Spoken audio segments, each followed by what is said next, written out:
Pour celles et ceux qui ne me connaissent pas encore, je m'appelle Flavien Hanot, je suis responsable équipe projet régional pour l'Agence française de développement. Je suis basé à Lomé. Je couvre un certain nombre de pays d'Afrique de l'Ouest et je suis également coordonnateur sur les sujets formation agricole et rurale pour la division qui s'occupe de l'éducation, de la formation professionnelle, de l'enseignement supérieur et de l'emploi à l'AFD. Donc simplement, et pour être assez synthétique, indiquer que on est très heureux que cette étude puisse être partagée aujourd'hui via ce webinaire. On vous remercie à nouveau de votre présence, de votre participation. On remercie également l'ensemble des membres du consortium qui a été impliqué, qui a conduit cette étude très intéressante, notamment l'Institut Agro, Terreau, FERT, l'IRAM, et également le réseau phare qui organise ce webinaire aujourd'hui, mais qui est très impliqué sur beaucoup de financements, formation agricole et rurale gérée par l'Agence française de développement, d'indiquer aussi que cette étude, elle a un intérêt particulier pour l'Agence française de développement, qui a un portefeuille assez important sur les interventions, les projets, les programmes de formation agricole et rurale. Aujourd'hui, on a trois divisions ou trois services de l'AFD qui ont cofinancé ou qui ont été co-impliqués également dans le suivi et la mise en œuvre de cette étude. Notre département en charge des évaluations, notre département en charge de l'agriculture, du développement rural et de la biodiversité, et puis également notre service qui s'occupe de l'éducation, de la formation professionnelle et les autres aspects que j'ai cités tout à l'heure.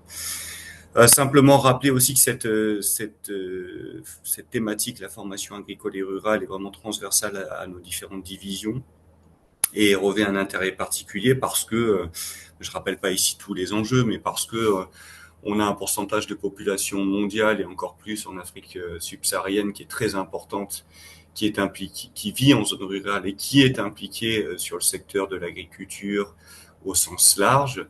L'agriculture qui occupe un pourcentage très important du PIB de ces différents pays et qui occupe une part de la population active très forte, quasiment 50%, avec une part aussi des femmes très très importante dans cette population active, mais que c'est un secteur qui fait face à un certain nombre de contraintes spécifiques, notamment, vous le savez, une difficulté d'accès au foncier, au capital, faible productivité, conditions parfois précaires, une vision traditionnelle de l'agriculture, un secteur informel qui est majoritaire, des conflits d'usage, etc. Et c'est au croisement d'un certain nombre d'enjeux de développement socio-économique durable qui rejoignent certains ODD, notamment pour tout ce qui concerne l'éducation, la formation, l'emploi décent, le développement rural, la sécurité alimentaire, l'agroécologie avec ses implications en termes de biodiversité et de climat, et aussi tout ce qui concerne les publics vulnérables et la réduction des inégalités de genre. Donc vraiment, pour l'AFD, la phare, c'est une problématique incontournable pour différents services, différentes divisions que j'ai citées, et également pour notre division qui s'occupe du financement des ONG et des OSC. Et donc cette étude, c'était aussi l'objectif de nous nourrir, de continuer à nous alimenter sur une meilleure connaissance du terrain, une meilleure connaissance du fonctionnement des dispositifs de formation agricole et rurale dans nos différents services, mais également de nourrir les différents acteurs de la formation agricole et rurale, les bénéficiaires, les acteurs de la phare dans les ministères, dans les centres, etc., pour avoir une meilleure compréhension de ces systèmes-là, et notamment ici une meilleure compréhension de comment intégrer, comment fonctionnent les dispositifs d'apprentissage informel, comment mieux les intégrer dans nos réflexions et comment mieux les articuler avec des dispositifs classiques sur lesquels on intervient, plus classiques, entre guillemets, qui sont plutôt des dispositifs formels, des centres de formation formels ou autre chose. Donc là, je ne rentre pas dans le détail, je laisserai la présentation revenir un petit peu sur ces différents apprentissages. Des apprentissages qui nous permettent aussi de bien réfléchir cette intervention sur les territoires et aux différentes échelles des pays et des localités. Donc voilà, après on verra quelles sont les perspectives que cela ouvre aussi en termes éventuellement de poursuite de la réflexion, en termes de travail dans les différents pays qui sont concernés par le réseau phare et en termes aussi plus opérationnel, de savoir comment est-ce que ça permet d'améliorer nos interventions, nos conceptions de projets et de programmes. Et puis ça peut être l'occasion aussi pour vous, les acteurs de la formation agricole et rurale, plus sur le terrain, plus dans les ministères, de savoir comment est-ce que ça peut se déployer en termes opérationnels. Peut-être je termine ici et peut-être laisser aussi la parole à mon collègue en charge de la phare au niveau de la division agriculture, développement rural et biodiversité, Tanguy Vincent, s'il souhaite apporter un complément. Merci. Ok. Merci beaucoup Flavien. Bonjour à toutes et à tous. Et déjà, merci d'être aussi nombreux. Je vois qu'il y a déjà près de 80 personnes, donc ça montre bien l'intérêt de cette thématique. Moi, je vais rajouter quelques mots, hein, très brièvement à la présentation très complète de Flavien, le point de vue de ARB. Donc, moi, je suis responsable équipe projet basé à Paris dans l'équipe agriculture, développement rural, biodiversité, en charge du suivi de la phare.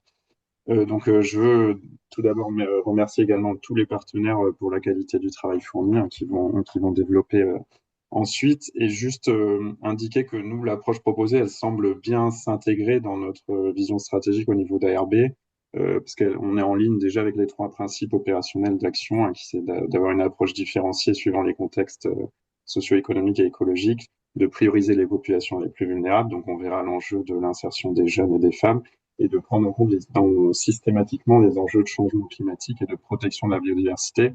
Et je voudrais insister sur trois points principalement. Nous, donc notre sujet, c'est surtout l'appui à l'intensification agroécologique. Et on sait tous que ça nécessite un renouvellement des approches, aussi bien au niveau du contenu, de la méthode et du rôle des acteurs, et qu'il est totalement pertinent en fait de placer le territoire au cœur de cette approche. Donc c'est ce qui est proposé, hein, d'avoir une approche territorialisée avec des dispositifs qui ont un véritable ancrage territorial et qui associent les bénéficiaires et les rendent acteurs de leur développement. Il me semble aussi important de signaler enfin qu'il faut intégrer, enfin pour nous, ce qui nous intéresse aussi, c'est d'intégrer le continuum formation, installation des jeunes et conseil agricole, avec l'appui bien sûr aux organisations de producteurs, et qui semble qu'il est essentiel de faire porter l'effort actuellement sur la formation des producteurs en milieu rural. Voilà. Je m'arrête là et merci beaucoup. Et du coup, je pense place à la présentation. Merci à tous.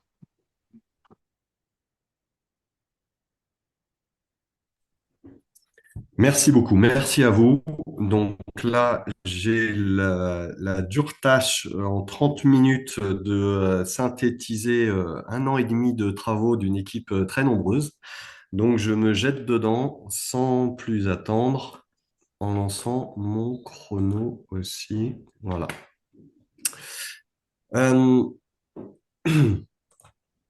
D'abord, je vais vous faire cette présentation en 5 points, reprendre un peu la demande, mais qui a déjà été un peu explicitée de l'AFD et la façon dont le consortium s'est constitué.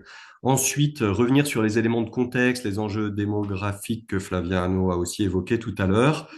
Vous présenter rapidement les méthodes et concepts mobilisés, faire un focus sur les études territorialisées qui ont permis de nourrir cette réflexion, donc les travaux qui ont été menés pour cette étude à Madagascar, au Togo et au Cameroun.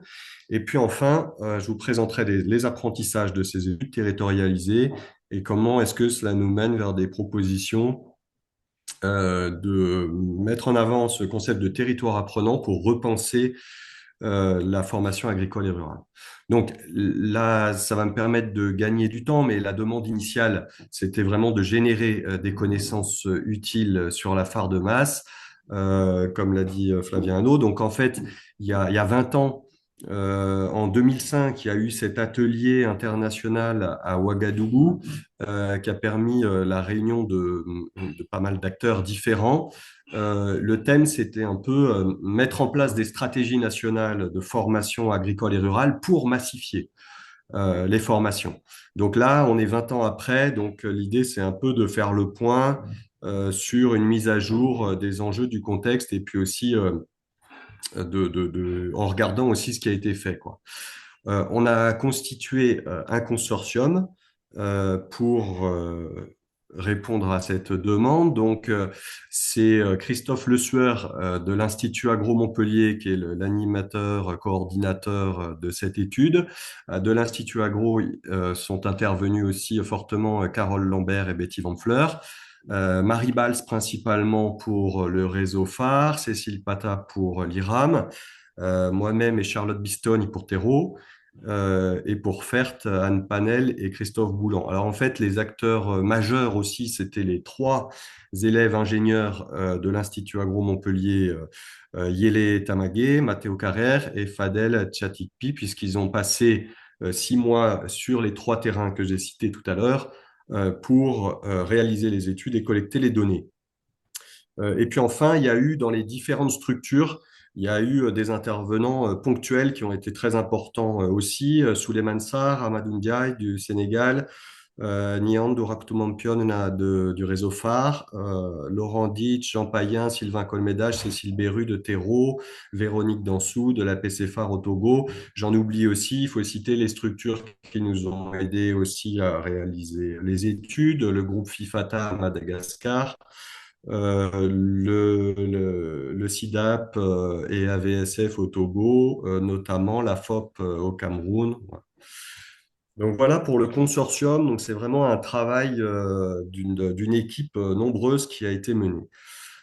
Euh, Comment est-ce qu'on a organisé un peu le temps à partir de cette demande initiale de l'AFD? D'abord, un peu chaque organisation a fait un petit peu en interne un brainstorming, une synthèse des connaissances, des actions menées dans le domaine pour faire une pré-analyse et pour arriver à une problématisation. Ça a été ensuite mis en commun à l'intérieur du consortium, une structuration des idées, une réalisation de la revue documentaire. Tout ça a permis de produire une note de cadrage et à créer des termes de référence, de stage, à tracer les contours de la phase d'études terrain avec les 3 stages cités précédemment. Ensuite, on s'est focalisé sur ces études proprement dites, donc vraiment des enquêtes au Togo, au Cameroun et à Madagascar sur les processus d'apprentissage informel. Ces études ont été renforcées par des missions d'experts seniors sur chacun des 3 pays, également pour identifier de quelle manière les réseaux nationaux, les structures impliquées dans la phare, les instances aussi gouvernementales, comment est-ce qu'elles envisagent cette problématique, comment elles se saisissent, comment elles voient cette problématique de la massification de la phare aujourd'hui.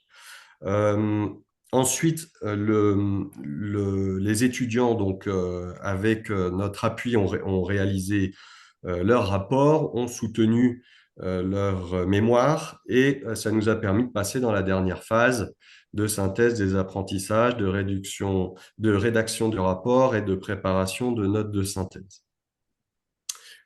Euh, voilà, en fait, pour passer sur le deuxième point, sur l'analyse du contexte, il y a 20 ans, ce qui préoccupait déjà l'ensemble des parties prenantes pour se focaliser autour de la formation agricole et rurale et de la problématique de la massification, c'était déjà bien sûr les perspectives démographiques, l'impact, le lien avec la souveraineté alimentaire des pays d'Afrique subsaharienne, et donc une crainte que la démographie étant ce qu'elle était, il y ait une problématique croissante sur la souveraineté alimentaire avec des risques alimentaires, des risques sociaux, des risques politiques, etc. Et donc, c'est ça qui avait poussé l'investissement fort, la focalisation de l'AFD et d'autres bailleurs de fonds, d'autres acteurs de la société civile aussi, de différents acteurs à se rassembler autour de la formation agricole et rurale. Aujourd'hui, où est-ce qu'on en est par rapport à ces enjeux-là? Eh bien, les populations rurales continuent de croître et reste majoritaire dans la plupart des pays d'Afrique subsaharienne. Donc là, bon, la courbe, elle est petite, mais je vais vous la dire. Là, ce qu'on voit, c'est qu'aujourd'hui, là, on est en 1900, enfin, le début de la courbe, c'est dans les années 60, peut-être avant, et à la fin, on est en 2023. Ce qu'on voit, c'est que la croissance de la population rurale, elle est toujours supérieure là à 1,6% annuel. Donc, ça nous montre que le, les pays d'Afrique subsaharienne n'ont pas du tout terminé leur transition démographique et ne sont pas proches de l'avoir terminée, puisque un pays qui a terminé sa transition démographique, il voit la croissance de sa population se situer à 0%, donc grand maximum à 0,5%. Donc là, on est vraiment à 3 fois, 4 fois, 5 fois ces taux-là. Et ce qu'on voit aussi sur la carte en bas, c'est que le plus foncé, en bleu foncé, on voit que dans tous ces pays en bleu foncé, la population rurale elle continue à représenter plus de 50% de la population. Alors, on avait des grandes inquiétudes là, il y a 25 ans sur ces risques un peu de catastrophe alimentaire et sociale. En fait, ce qu'on observe aujourd'hui, c'est que la catastrophe alimentaire et sociale annoncée, ce qu'on attendait, ne s'est pas produite. En fait, ce qu'on voit sur ce tableau, sur la première colonne, on voit la production alimentaire. Donc, ce qu'on voit, c'est qu'elle a entre 2000 et 2025, on voit, selon cet indice, qu'elle a augmenté d'environ 50%. Donc, elle a pu continuer à augmenter. Dans un contexte où la population rurale continue aussi à augmenter, puisqu'on passe là de 345 millions en 2000 à 450 millions en 2025. Et la population urbaine, elle augmente encore plus fort, puisqu'on passe de un peu plus de 200 millions en 2000 à 520 millions en 2025. Et surtout, l'élément qui est important à regarder là, c'est ce ratio du nombre d'urbains sur le nombre de ruraux. Là, ce qu'on voit, c'est que il était de 61% en 2000 et maintenant, il est de 115%. C'est-à-dire qu'il a presque doublé ce ratio. Alors, en fait, qu'est-ce que ça nous montre, cette tendance? C'est que là, on voit que dans le passé, effectivement, la production alimentaire a augmenté. Quand on fait le détail dans certains pays, on observe que les surfaces cultivées ont augmenté, que les rendements aussi ont augmenté. Mais là, on est aussi face à ce défi où ce ratio urbain sur ruraux, il continue d'augmenter fortement. Et il faudra que la productivité du travail agricole augmente pour que la souveraineté alimentaire dans les pays soit assurée, quoi. Donc, ce qu'on voit, c'est que les enjeux demeurent très, très forts aujourd'hui. Alors, on s'est demandé avec tout le consortium, est-ce qu'il y a une part de cette augmentation de la productivité qu'on a constatée, est-ce qu'elle peut être liée à la formation agricole et rurale? Alors, comme le disait Flaviano tout à l'heure, il y a quand même eu un grand focus sur la formation agricole et rurale formelle, donc vraiment sur les centres de formation formelles, sur des formations plutôt longues destinées aux jeunes. Mais là, ce qu'on peut voir sur les 3 pays sur lesquels on a fait un focus un peu plus important, le Cameroun, le Togo et Madagascar, on voit sur ce tableau que les jeunes de 18 à 25 ans, là, ils représentent 6 millions et demi, 2 millions, 7 millions de personnes. Et si on regarde dans cette population totale le nombre de jeunes qui sont en formation agricole, eh bien, en fait, on voit que c'est une proportion très faible, hein, puisque en tout cas, on est inférieur à 10% et en général, on est pas mal inférieur à 10%, quoi. Donc, on constate que la formation agricole et rurale formelle, elle va couvrir bien moins de 10% des besoins potentiels. On sait qu'il y a aussi, je vais venir sur les définitions juste après, mais il y a aussi des actions d'ONG, d'OP, de conseils techniques divers mais qui est très inégale selon les territoires et en tout cas qui suffit pas à combler tous les besoins. Alors, on a posé ce constat de se dire que, en tout cas, toute l'augmentation de la productivité qu'on a observée ces 20-25 dernières années, elle pouvait pas être attribuée à tous nos efforts sur la phare jusque-là. Donc, on a aussi, comment dire, amené des connaissances issues de la sociologie et notamment Jean-Pierre Darret, Gerdal, qui démontre l'importance de groupes de producteurs localisés dans la diffusion des connaissances, des groupes de pairs. Voilà, tout le monde s'accorde, tout le monde sait que effectivement les échanges de producteurs à producteurs sont aussi une source d'apprentissage qui est très importante. Et donc, on a décidé de focaliser les stages et les études sur ces processus informels de formation, puisqu'il s'agit d'un domaine vraiment pas étudié, pour lequel on n'a aucune donnée. Et en voyant ces hausses de production, de productivité et les apports de la phare, donc on a fait l'hypothèse que ces processus informels d'apprentissage avaient un rôle très important dans le développement de la production agricole. Je passe au troisième point, donc les méthodes et les concepts qu'on a mobilisés. D'abord, il a fallu bien sûr qu'on fixe un cadre commun d'analyse et d'études pour les 3 terrains sur lesquels on a déployé les études. Donc, très rapidement, ce qu'on appelle formation formelle, c'est des formations qui sont délivrées dans des centres de formation agricole basés sur des référentiels qui délivrent des certificats et des diplômes qui sont reconnus.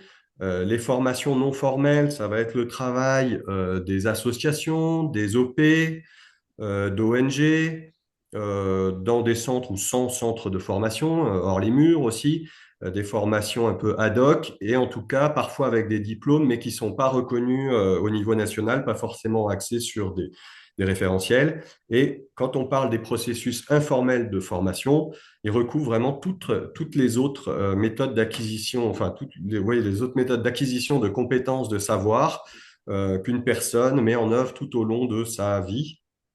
Et effectivement, dans notre étude, on a décidé vraiment de comprendre le terme de formation agricole et rurale dans son acception la plus large, en englobant vraiment le continuum, formation initiale, formation continue, conseil, accompagnement, voilà, tous les dispositifs. Si on parle de massification, ça nous semble pas être une option de faire autrement. Donc, très, très vite, vous voyez les apprentissages formels, pour revenir sur ces définitions de formel, non formel, informel, sur ce petit schéma. Le paysan, la paysanne est au centre de ce petit schéma et les apprentissages formels dans le cercle bleu autour des centres de formation agricole structurés qui parfois mobilisent, intègrent des chefs de village, des réseaux paysans dans l'extension, dans la continuité des formations qu'ils délivrent. Ça peut aussi intégrer des programmes et projets des ministères. En ce qui concerne le non formel, c'est le cercle vert qui est en bas.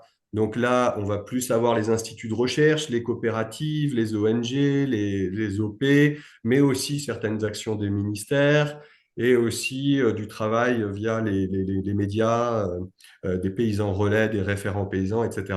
Et donc l'apprentissage informel, il va recouvrir vraiment l'ensemble des réseaux de sociabilité des producteurs et productrices, les familles, les commerçants, les marchands d'intrants qui vont aussi délivrer du conseil, la communauté, les amis, le voisinage, les points de vente, les marchés, les cercles religieux, aussi les réseaux sociaux, etc. Donc ça, c'est pour bien faire comprendre de quoi on parle. On a aussi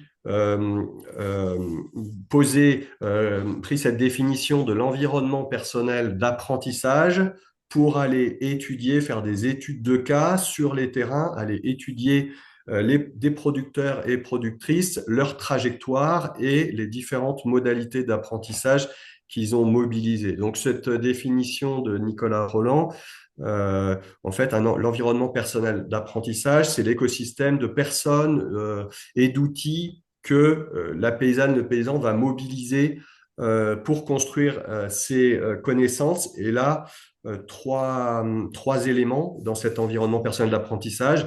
Il y a d'abord les savoirs paysans, donc les connaissances, compétences, savoir-faire.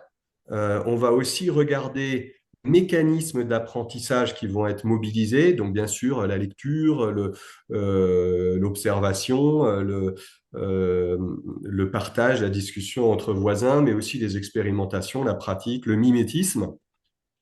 Et enfin, on va aussi s'intéresser, pour caractériser cet environnement personnel d'apprentissage, on va aussi s'intéresser aux sources d'apprentissage, qui est donc sur le troisième cercle ici. Euh, voilà, donc maintenant, on va rentrer, je vais ressortir quelques éléments des études de cas territorialisées qui ont été menées donc par nos trois étudiants pendant les 6 mois de leur stage de fin d'études. Donc, on attaque. Ça, c'est issu du travail de Matteo Carrère au Togo. Donc là, vraiment, le cœur de l'action, c'était de l'étude, c'était de caractériser des trajectoires de vie de productrices et producteurs, donc vraiment de partir de cas très concrets, d'études de cas très concrets, et d'observer dans ces traces de vie les parcours d'apprentissage, l'évolution de l'environnement d'apprentissage et les différentes modalités qui sont mobilisées. Voilà, donc là, par exemple, cette personne, paysan 8, la flèche là, c'est sa vie jusqu'à maintenant, c'est le temps, donc avec le point de départ qui est sa naissance.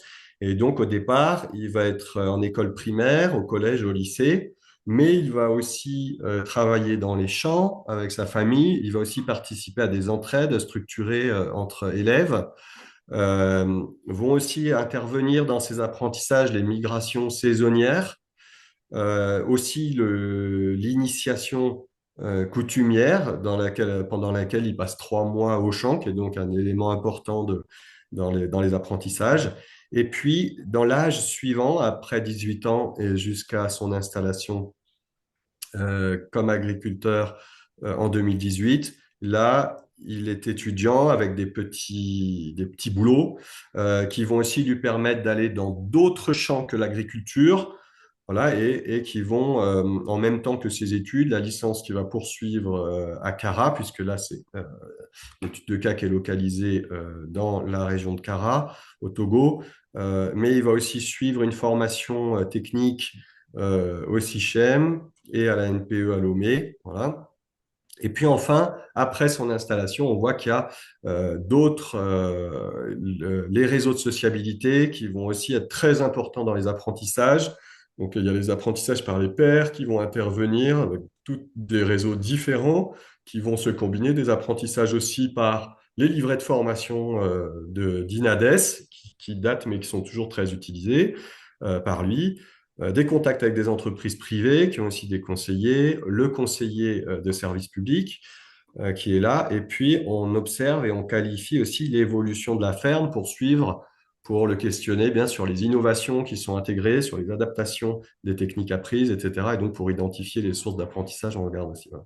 Voilà. Donc ça, c'est une des façons de rendre compte de ces études de terrain. Un autre élément qui a été très important à observer, ça a été l'offre de services sur les territoires. En fait, pour comprendre aussi, pour éclairer la trajectoire d'apprentissage d'une personne sur un territoire donné, le fait de bien comprendre et de bien caractériser, qualifier l'offre de services du territoire a été un élément majeur pour comprendre la trajectoire et les bifurcations éventuelles des personnes enquêtées.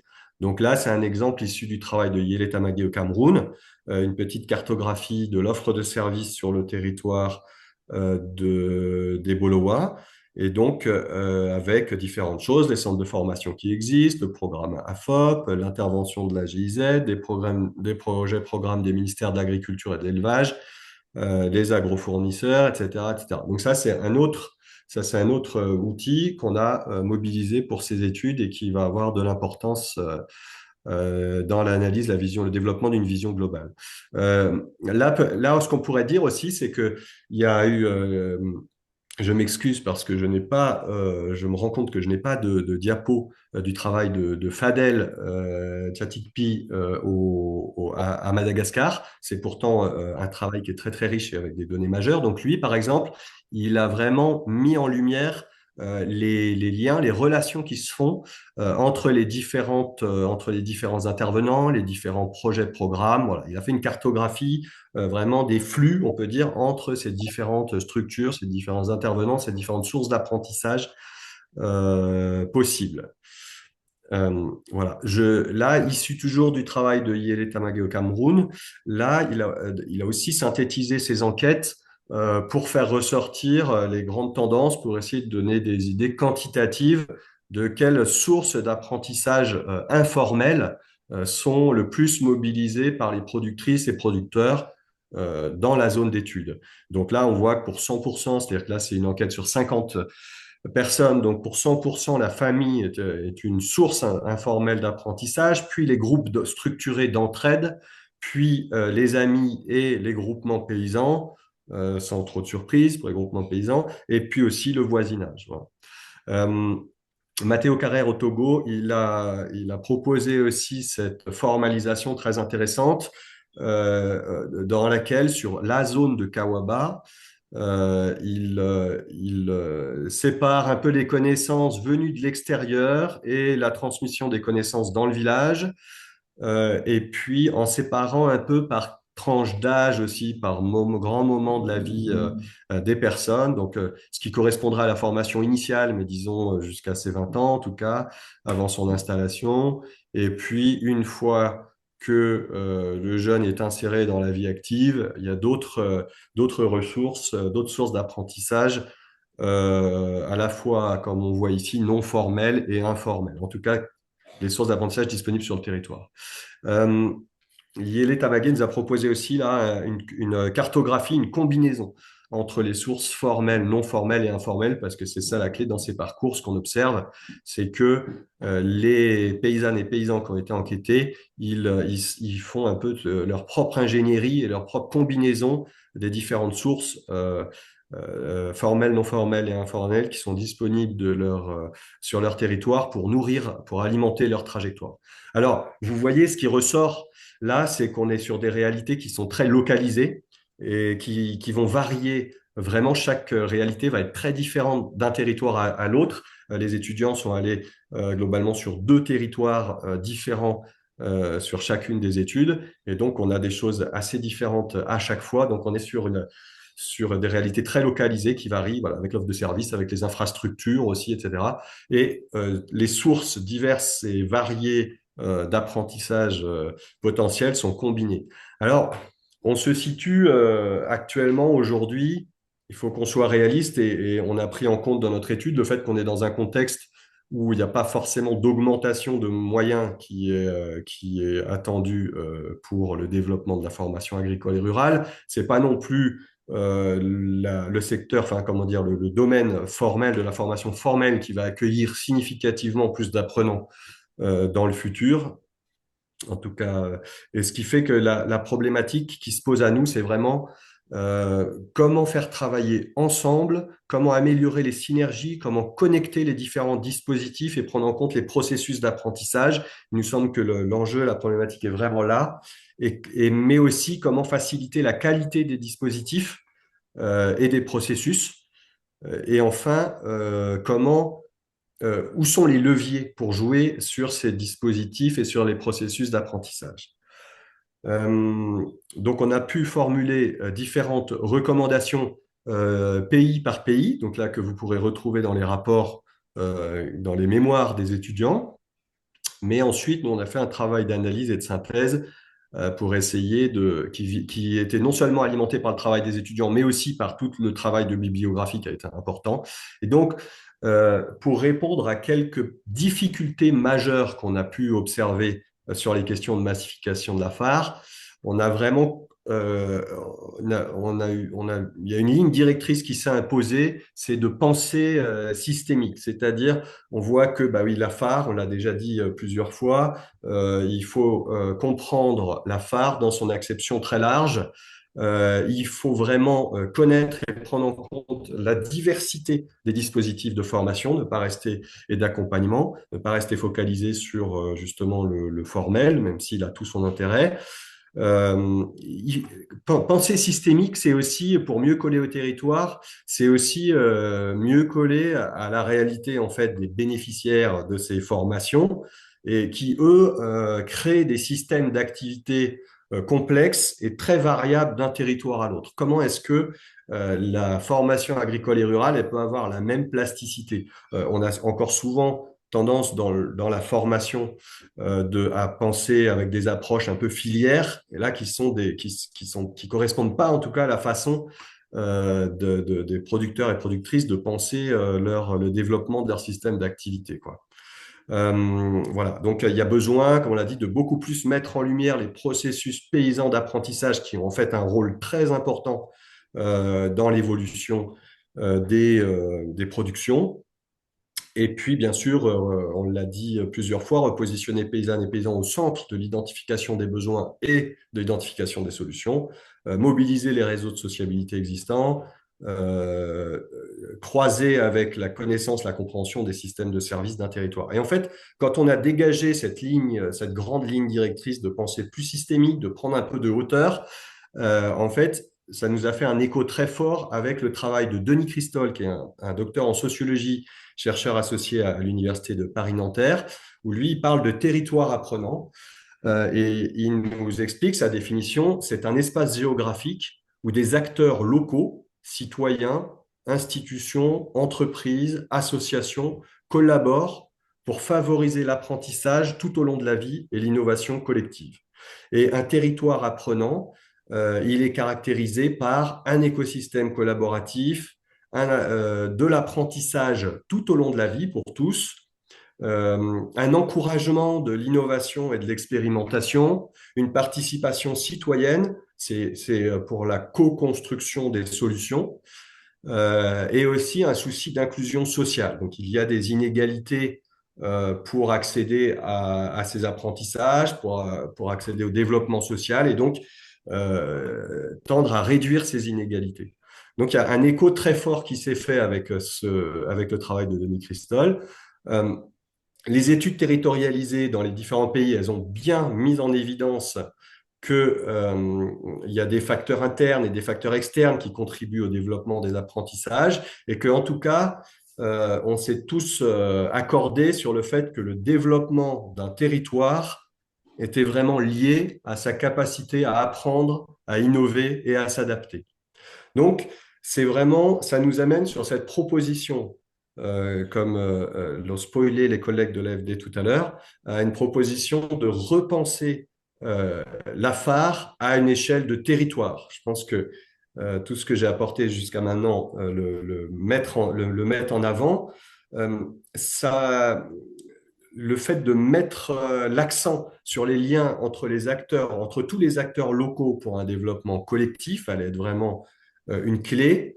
Et en fait, au lieu de chercher à massifier la phare en quelque part en créant plus de place dans des moments de formation, en fait, finalement, ce qu'on propose, c'est de beaucoup plus se focaliser sur la recherche, chercher à maximiser l'impact de tous les processus de formation qui existent sur un territoire. C'est vraiment s'intéresser beaucoup plus aux conditions préalables à ce que tous les processus d'apprentissage existants sur le territoire puissent maximiser leurs fruits. Voilà, c'est vraiment ça le changement de regard que l'on propose euh, pour un impact donc très fort. Et à partir de toutes ces analyses, de tous ces travaux, vous verrez bien sûr détaillé dans le rapport et dans les différents documents, on a identifié 5 leviers d'action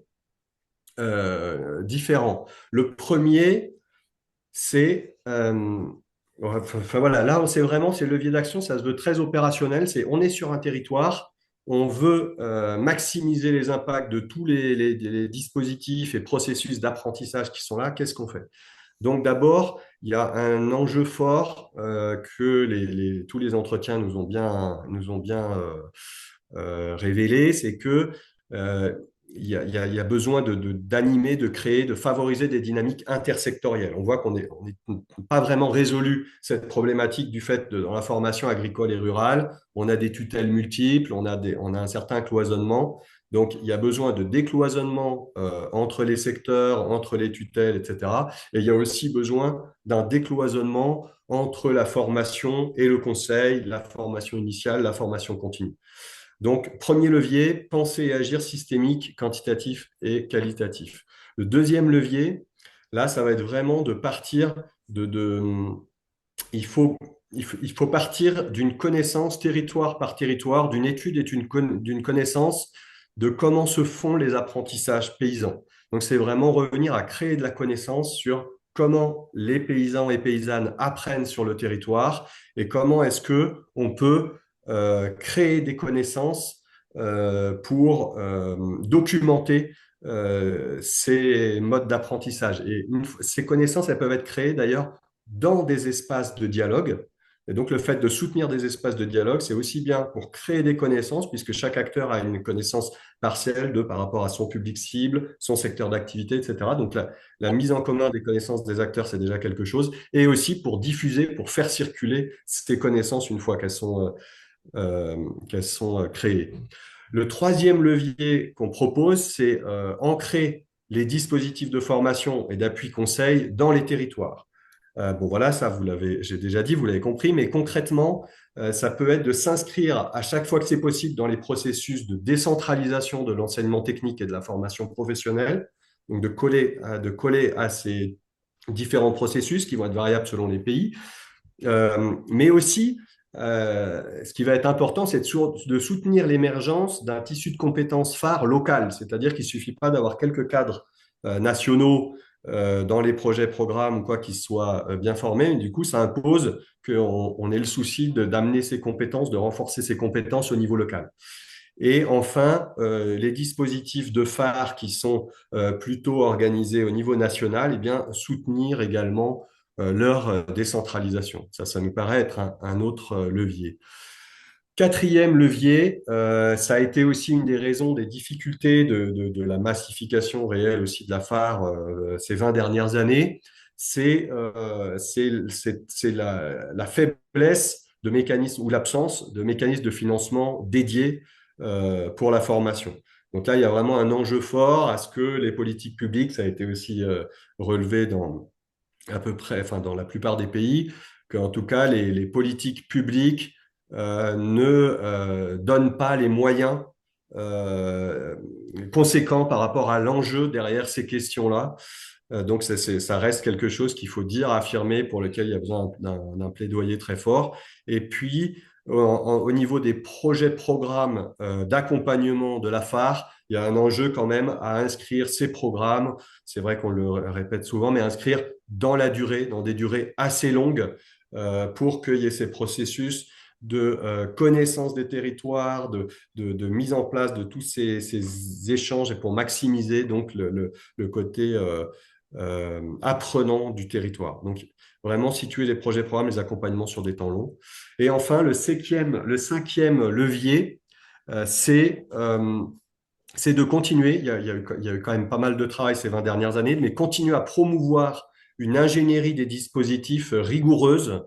Et là, la nouveauté, c'est en faisant place à de l'informel et avec une logique d'hybridation des savoirs et des savoir-faire et d'hybridation des sources d'apprentissage.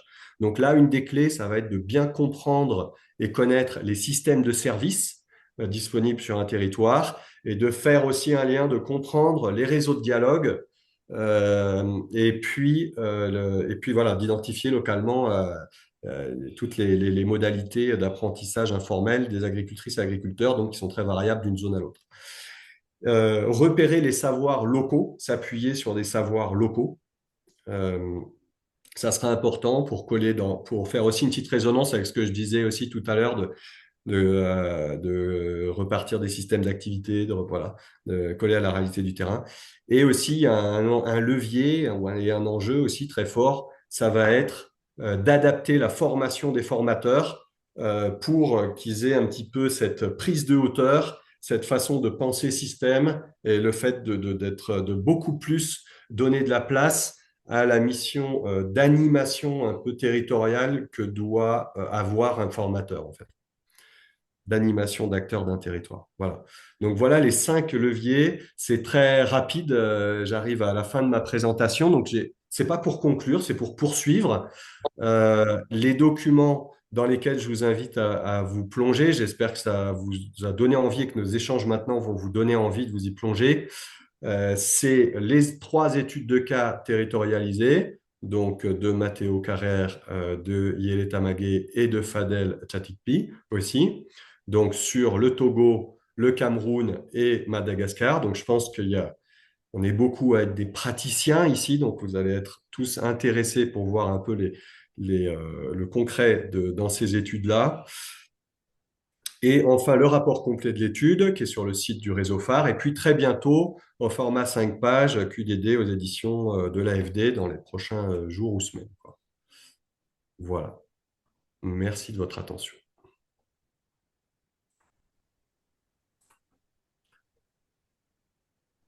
Bonjour tout le monde, je vais essayer de reprendre la main pour animer la suite des débats. Je m'appelle Christophe Le Sieur, je travaille à l'Institut Agro Montpellier. Et donc au titre d'animateur de l'équipe qui a conduit ce travail, je vais essayer de jouer le rôle d'animateur de la session d'échange. Euh, Peut-être que certains responsables des plateformes pays du réseau phare, pourraient, dans un premier temps, se manifester et prendre la parole, sachant que ils ont pu lire en avance les résultats de l'étude et éventuellement travailler sur d'éventuels questionnements ou interventions ou exemples issus de leur propre expérience pays pour contredire, compléter, amplifier ce qui a été produit dans le cadre de cette étude et brillamment restitué par Gauthier.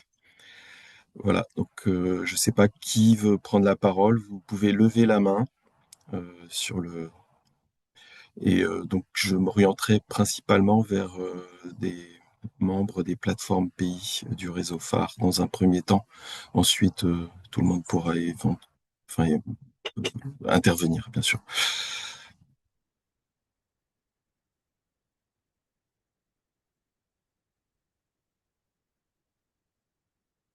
La première prise de parole est toujours la plus compliquée, hein.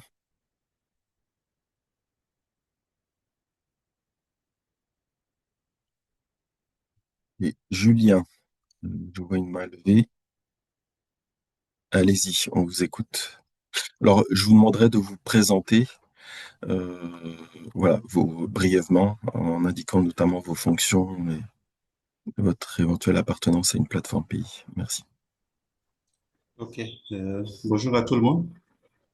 Euh, la qualité de la réception, elle est bonne? Très bonne, merci. Ok. Le réseau est très limité, donc je suis obligé de fermer un peu ma caméra pour avoir un peu un devis plus fluide. Je suis Mbaye Kadjoum Julien, euh, le secrétaire général de l'association APASAMP, l'association technique d'appui au système alimentaire, la nutrition et la protection de l'environnement, où je travaille. Et au niveau de la plateforme pays, je suis donc le vice-président du bureau provisoire, donc le FARTIA, qui est donc en cours de formalisation. Et au niveau du réseau international, je suis l'un des 5 membres désignés dans le conseil des 5 experts qui fait partie de la gouvernance du réseau international FAR. Merci, hein, merci à Gauthier pour la présentation. J'ai lu très rapidement en diagonale, bien sûr, le rapport, mais ce qui me paraît comme une nouveauté et qui s'adapte très bien au contexte tchadien. C'est vraiment la prise en compte donc des connaissances endogènes et quand même elles sont informelles. Je pense que dans le système actuel du Tchad et dans le processus de formalisation donc de cette plateforme nationale, nous invitons beaucoup plus les institutions de formation, que ce soit la formation initiale ou continue, les ONG, qui sont donc les utilisateurs, donc la FARC, mais aussi les ministères de tutelle. Mais de façon spécifique, nous avons donc impliqué les personnes, ce que nous appelons les personnes ressources. Ce sont donc des professionnels et des gens qui ont fait déjà peut-être preuve de leur installation en tant que une unité de production ou d'une des chaînes de valeur de la formation agricole. Et ce qui ressort vraiment de cette étude, de prendre en compte la dimension informelle, c'est là où je vais peut-être m'appesantir pour dire que ça serait quelque chose de innovant dans la mesure où il y a certains paysans qui n'ont jamais été à l'école formelle, hein, je veux dire, ni dans une école de formation, mais qui ont un certain, qui disposent une certaine capacité ne serait-ce par exemple de griffage, ne serait-ce des transformations des produits locaux, ou bien des autres savoirs, surtout liés par exemple donc à la lecture de temps. Souvent, on a tendance à les négliger parce qu'on pense que c'est des paysans, alors qu'il y a des choses extraordinaires que les gens le font. Donc, moi, cette étude et avec la dernière phase de la recommandation de la prise en compte du secteur informel et pourquoi pas voir comment décentraliser la phare au niveau pays nous permettra vraiment d'aller chercher ces ressources-là et de les impliquer dans vraiment nos plateformes nationales ou bien au niveau local. Et pourquoi pas faire d'eux déjà une certaine, les accompagner pour qu'ils détiennent un certain nombre de leadership au niveau local pour la question de phare. Ça serait quelque chose de très, très innovant. Donc voilà un peu ce qui m'intéresse particulièrement dans l'étude et ça, Gauthier l'a relevé dans sa présentation que je voulais un peu euh, euh, apporter. Donc, merci beaucoup pour l'étude et j'ose croire que la synthèse qui en sortira nous aidera beaucoup dans l'animation des plateformes au niveau pays ou dans la nouvelle donne de la décentralisation au niveau provincial, pourquoi pas, euh, de la femme. Merci, Christophe. Merci beaucoup, Julien, pour ce témoignage extrêmement intéressant. Vous mettez l'accent sur le rôle de personnes ressources, relais en milieu paysan, qui sont porteurs de connaissances et de savoir qu'on a trop tendance à oublier. Effectivement, ça, c'est des pistes extrêmement intéressantes de travail si on arrive effectivement à décentraliser les, pro- les processus de formation du formel à l'informel. Euh, voilà, donc alors je vais prendre dans l'ordre d'apparition sur mon écran sans autre protocole. Donc il y a TMF. Je ne sais pas qui se cache derrière ces trois lettres. Ok, Donc ok. présentez-vous et on vous écoute. Ok, bonjour à tous. TMF, c'est Takamgan Martial Frank. Je suis camerounais. Je travaille au programme AFOP et nous avons eu l'opportunité d'accueillir l'étudiant ILE dans le cadre de cette étude. Et au niveau du réseau international phare, je suis également, j'ai le même statut que Julien. Je fais partie des membres désignés au sein du réseau international phare et actuellement, je suis membre du réseau national phare Cameroun. Je réagis parce que j'ai été particulièrement sensible sur un aspect de l'étude que j'appelle peut-être une évolution au plan conceptuel parce que on quitte beaucoup plus du concept de massification à celui du territoire, des territoires apprenants parce que j'avoue que pendant que nous travaillons avec Yele dans le cadre de cette étude, le concept de massification soulevait beaucoup d'interrogations et on se demandait jusqu'où on va dire qu'on atteint la massification. Donc, il y avait un certain nombre de questionnements qui se posaient comme ça autour de ce concept. Donc, je me réjouis vraiment de cette évolution au niveau du concept. Maintenant, je vais réagir. Ma réaction va aller sur deux axes. Le premier axe concerne par rapport aux sources d'apprentissage. Parce que nous nous sommes rendus compte aujourd'hui aussi que de plus en plus, je ne sais pas comment la qualifier, si c'est la recherche-action, si c'est l'apprentissage expérimentiel, je ne sais pas comment la qualifier, mais de plus en plus, les producteurs eux-mêmes se réclament un peu comme des chercheurs indépendants. J'ai des témoignages de plusieurs d'entre eux qui se présentent carrément comme tels et qui, derrière ça, mettent aussi leur capacité à construire un certain nombre de savoirs par observation de leur environnement, expérimentation d'un certain nombre de pratiques et acquisition d'un certain nombre de savoirs. Donc, je ne sais pas si également ces sources d'apprentissage étaient prises en compte dans le cadre de cette étude. Et le deuxième axe concerne la circulation de ces savoirs, parce que on se rend compte, et Julien l'a soulevé, il y a beaucoup de savoirs empiriques qui sont développés, construits, développés au niveau des paysans, euh, qui sont efficaces, très opérationnels, euh, euh, dans le cadre qui donnent, je voulais dire, qui donnent de bons résultats sur le terrain. Mais il y en a aussi quand même dont leur scientificité pose quand même problème.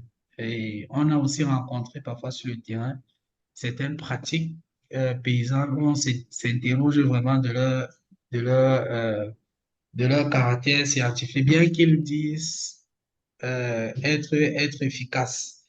Et c'est où on peut aussi s'interroger de la place quand même de la recherche dans toute cette réflexion autour du développement des savoirs et de leur vérification, leur scientifisation, leur évaluation au plan scientifique pour leur diffusion. Parce que dans des pratiques paysannes, je vous assure qu'il y en a aussi des pratiques où on peut quand même s'interroger sur leur caractère scientifique et autres, bien qu'il y en a aussi qui sont vraiment assez efficaces. Donc, à notre avis, nous pensons que la recherche aussi doit de plus en plus aussi euh, euh, se pencher sur l'analyse d'un certain nombre de savoirs paysans leur scientifique. Des grands CC. Donc, voilà mes premières réactions comme ça par rapport à ma présentation. Que je trouve assez intéressante et riche d'enseignements. Je vous remercie. Merci beaucoup, Martial. Merci beaucoup pour cette contribution. Donc à la question, est-ce que l'étude a eu l'occasion de s'intéresser à ces paysans, paysannes, voilà, qui se dénomment eux-mêmes chercheurs. Je ne sais pas si on parle des mêmes, mais effectivement, on a vu dans les différentes études de cas les étudiants donc décrire certains pôles d'apprentissage portés par des jeunes ou moins jeunes qui ont eu des parcours différents, qui ont même été faire des études, qui ont eu des opportunités de rencontres, de voyages et qui deviennent un peu des pourvoyeurs, des transmetteurs, des lieux d'apprentissage pour leurs pairs. Donc, si c'est bien de cela, donc effectivement, ce phénomène-là a été en partie décrit dans cette étude, mais vous avez raison de souligner le fait que que tout ça n'est que pour l'instant un peu à l'état d'hypothèse et que beaucoup de travaux, y compris de recherche, mériteraient d'être conduits pour travailler sur cette question, puisque vous mettez aussi l'hypothèse que, attention, tous les savoirs paysans ne sont pas bons à prendre ou peuvent poser problème. On n'est pas là pour en juger, effectivement, mais c'est vrai que l'idée de décentraliser les processus d'apprentissage, repenser la phare au niveau local dans une approche territorialisée, serait aussi euh, le moyen de rapprocher la recherche scientifique de la recherche paysanne et d'encourager cette hybridation des savoirs. Donc on est effectivement, c'est un sujet à part entière de réflexion qu'on aimerait pouvoir poursuivre. Bon, je n'ai pas la prétention de répondre aux questions, mais j'essaie juste de témoigner des réflexions qu'on a eues au courant de cette étude. Si d'autres collègues veulent intervenir sur ce point en particulier, n'hésitez pas. Sinon, je vais passer la parole à Égide, qui a levé la main en suivant.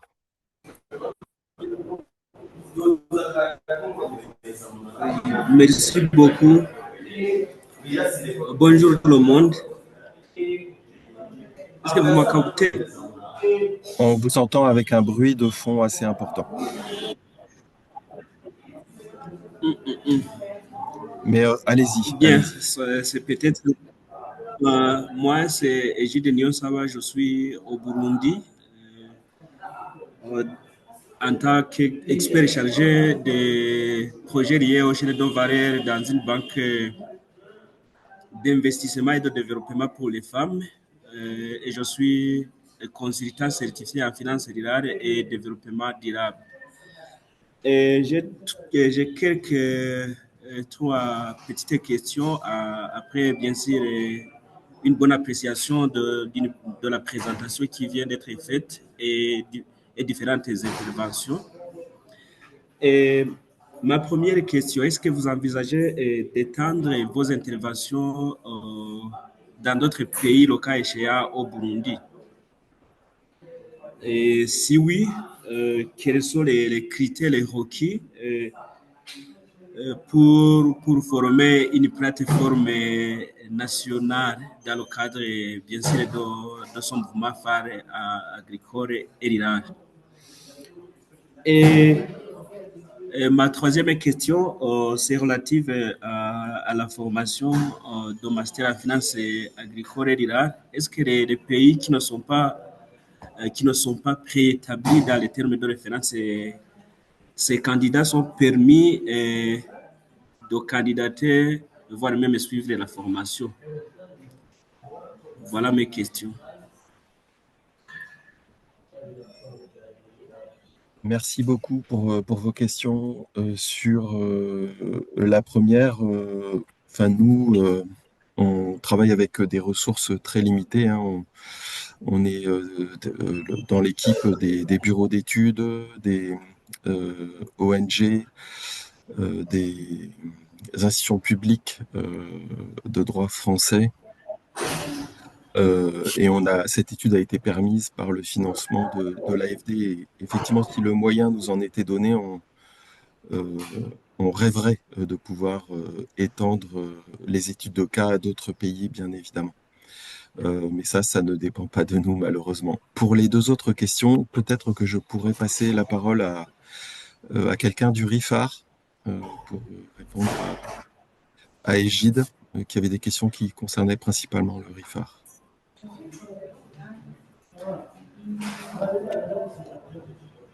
Oui, si je peux me permettre, pour le Burundi, c'est dans le pipe, hein. Il y aura une étude prochainement, un peu au Burundi, en espérant que ça pourrait déboucher sur la mise en place d'une plateforme par rapport à sa question sur le Burundi. Sur le MIFAR, pour le moment, c'est ouvert uniquement aux pays membres. Voilà. Ok, merci beaucoup, Khalid. On espère avoir répondu à vos questions, Égide. N'hésitez pas à revenir en bilatéral, par email, etc., avec les collègues du RIPAC si vous souhaitez plus d'informations. Merci. Maintenant, je vous inviterai à couper votre micro, peut-être. Donc, je vais passer la parole à Véronique Dansou. Je prends l'ordre d'apparition sur mon écran, encore une fois, hein, veuillez m'excuser. Merci beaucoup. Moi, c'est Véronique Dansou.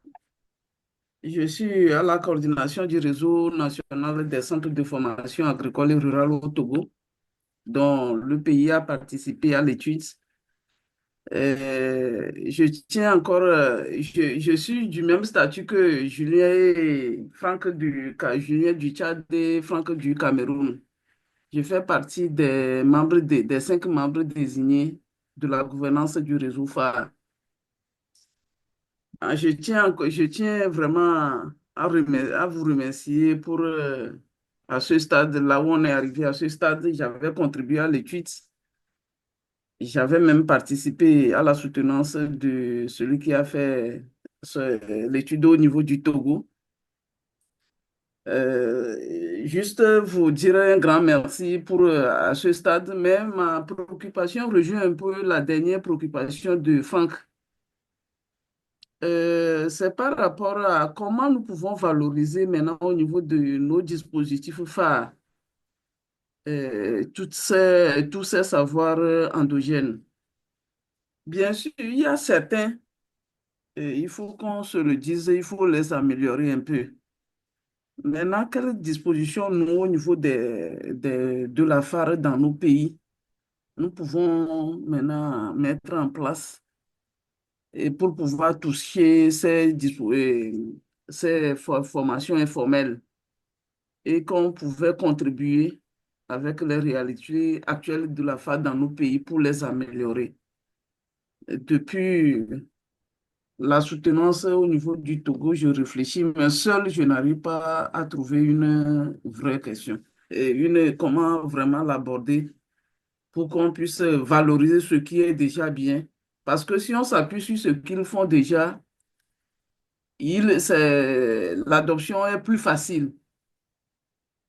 Mais ce qui ne marche pas trop bien, comment nous pouvons les aborder au niveau de la phare et maintenant les accompagner. Donc, c'est ma seule préoccupation qui demeure jusqu'à alors. Merci. Une fois encore, félicitations et merci à l'AFD de nous avoir donné cette opportunité de voir les réalités autres que ce que nous connaissons au niveau des dispositifs formels. Merci. Merci beaucoup, Véronique. Écoute, pour te répondre, je reviendrai sur une notamment des préconisations dans les leviers là, qui sont apparus à la fin de la présentation, où finalement, dans une approche décentralisée de la phare, on pourrait imaginer que les dispositifs soutenus par les moyens publics, donc des dispositifs formels, des centres de formation agréés par les autorités, etc., puissent jouer leur rôle dans leur territoire d'observatoire et apprendre à documenter, valoriser, capitaliser sur toute la production de connaissances, de savoir-faire paysan. Et peut-être, parce qu'avant de pouvoir envisager d'agir sur la question, il faudrait apprendre à développer son oreille et sa vue pour, voilà, pour savoir un peu ce qui se passe dans le territoire. Je vais passer la parole à Betty, qui a levé la main, et je mets mon cachet qu'elle a envie de répondre à cette question. Oui, en effet, je crois que c'est une question très, très importante et je pense qu'il y a vraiment différentes dimensions de réponse. Alors, donc, excusez-moi, bonjour d'abord, hein. Donc, Betty Van Flair, je suis enseignant-chercheur à l'Institut Agro et donc j'ai été impliquée dans le dispositif d'études. Ce que cette étude nous a montré, donc cette dimension territoriale, hein, des dynamiques d'apprentissage. Alors, elle est apparue très forte au niveau des trois pays. Et ce qui est apparu aussi, c'est que, bon, certes, on parle d'informel, mais une des questions qui se pose très fortement, c'est la dimension de la coordination. Et ça renvoie en fait à la question que Martial suggérait tout à l'heure, posait tout à l'heure, autour de la circulation de ces savoirs, ces différents types de savoirs et leur hybridation. Et donc, dans ce champ-là, la question de la coordination, elle devient tout à fait centrale. Et on n'a pas vraiment, dans les trois études, trouvé de recette miracle en termes de coordination. Mais une chose est sûre, c'est que cette fonction de coordination, elle sera sans doute, elle aussi, hybride, mais elle est absolument centrale. Et donc, pour revenir à votre question, Véronique, je pense que les centres de formation peuvent aussi jouer un rôle très, très fort en matière de coordination. Christophe soulignait le rôle d'observatoire, sans aucun doute, ça va être très important. Donc, ce lien avec le territoire. Ce rôle de coordination aussi me semble être une des dimensions que les centres de formation peuvent jouer.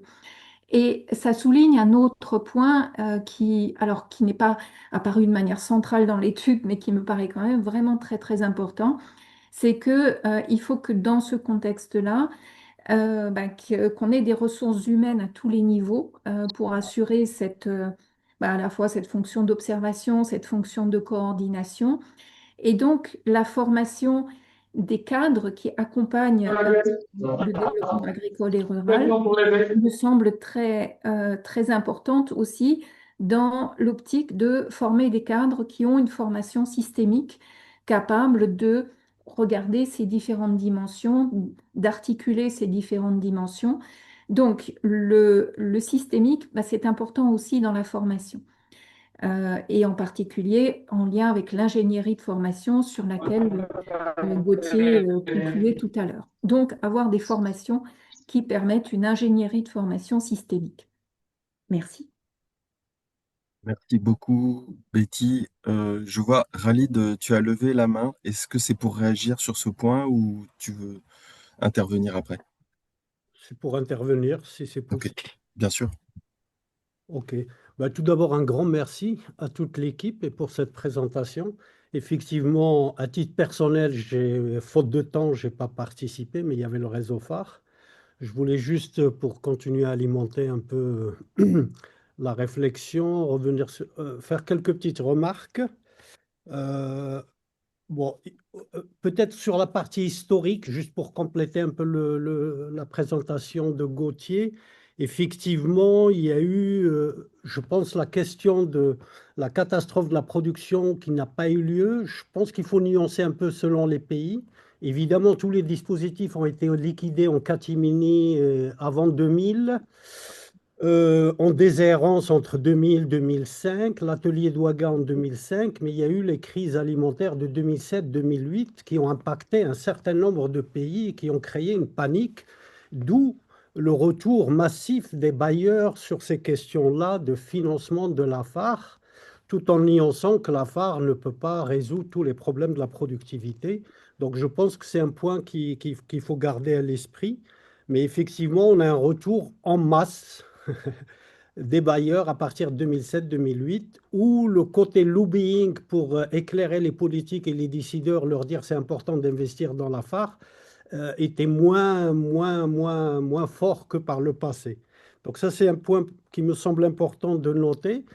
Après, sur les deux grands publics, alors formation des jeunes, alors c'est soit ils veulent s'installer, soit c'est la dévolution de leur exploitation, soit c'est des vaccinés de l'urbain. Et il y a aussi à nuancer sur les pourcentages, sur les cohortes. On ne sait pas où mettre le curseur.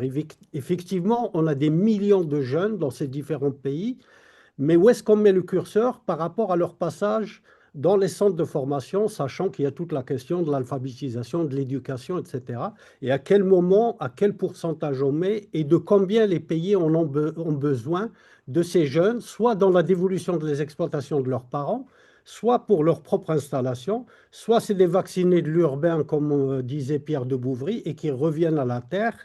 Voilà, il y a cette question des jeunes. Puis il y a la formation des producteurs, qui eux aussi, leur dispositif a été liquidé en catimini dans les années 2000, où il y avait des dispositifs intéressants, où il y avait des gens qui travaillaient aussi sur les savoirs paysans depuis longtemps, comme Loïc Barbedette et plein de gens. Et effectivement, dans la formation des producteurs, souvent la question qu'on se pose, mais la formation, c'est pourquoi? En général, quand je suis agriculteur, il y a deux finalités. Soit c'est pour résoudre mes difficultés, soit pour accompagner l'évolution de mon système de production, mes projets. C'est vrai qu'il ne faut pas oublier toute l'agriculture contractuelle, toute l'agriculture filière, coton, café, cacao, anacarde, où assez souvent, c'est 90% de la production est faite par des exploitations familiales et que ces agriculteurs et ces agricultrices ont aussi été accompagnés par les dispositifs d'appui conseil, soit par les filières, soit par les dispositifs de conseil, de vulgarisation. Voilà, il me semble important chaque fois de reposer où est-ce qu'on met le curseur et quels sont les dispositifs. Après, le concept nouveau de territoire apprenant, juste un peu pour rappeler un peu ce que le réseau phare a fait là-dessus. Déjà en 2016, on a fait un séminaire ici même à l'Institut Agro qui s'intitulait L'ancrage territorial des dispositifs de formation. Évidemment, c'est une question extrêmement importante et Betty la pose clairement, la question de la coordination de tous ces dispositifs en réponse à une demande économique et sociale où il va falloir outiller les gens à bien travailler sur de quoi les gens ont besoin, entre guillemets, mais pas en leur tendant le micro, mais en travaillant sur leurs préoccupations, leurs projets, etc. Évidemment, ça a été cité brièvement, euh, les leviers qui étaient imaginés par nos prédécesseurs à l'époque, il y avait l'histoire des SNFAR, les stratégies nationales de formation agricole et rurale, qui avaient vocation à décloisonner, à rassembler les acteurs et puis à travailler sur tous les dispositifs pour faire masse et impacter. C'est vrai que les SNFAR ne sont pas si faciles que ça à l'échelle nationale, et même le réseau phare a abandonné un petit peu cette piste pour s'orienter davantage sur la régionalisation. Après, sur les dispositifs formels, il ne faut pas oublier un autre outil qui peut jouer un rôle fort de coordination, c'est l'outil des projets d'établissement et de centres, qui normalement, tout en faisant de la formation formelle initiale, ont souvent une autre fonction qui est d'accompagner dans l'aire d'influence, là où est positionné le centre, les producteurs et les productrices en activité, et en travaillant aussi sur tout ce qui se fait comme offre de formation, c'est-à-dire toute l'offre de services. Je pense que c'est important aussi de regarder un peu ces instruments qui ne sont pas caduques. Actuellement, on a le projet d'établissement loin de là. Au contraire, c'est un outil de pilotage très fort et un outil de coordination extrêmement important. Et les SNFAR reviennent un petit peu. On a pas mal de pays actuellement qui retoilettent, qui réactualisent, tout en faisant ce diagnostic pour nourrir la réflexion sur où est-ce qu'on met le curseur et combien on forme et pourquoi on les forme et à quelle finalité. Et puis, je pense, la question qui a fait débat tout à l'heure sur les savoirs endogènes, la prise en compte des savoirs, moi, je pense que toute la partie qui est à venir actuellement, comment on inocule l'agroécologie, comment dans les curricula, comment on forme, je pense que là, il y a aussi quelque chose à travailler davantage dans cette hybridation des savoirs, comme vous l'avez dit. Voilà, je voulais juste partager avec vous ces quelques réflexions que j'avais en tête par rapport à l'étude. Et évidemment, la question holistique, systémique, elle doit être présente. Et c'est dans ce cadre-là qu'on a réfléchi un peu aussi ce master et qu'on réfléchit nos différentes interventions dans le cadre du réseau phare. Voilà, merci.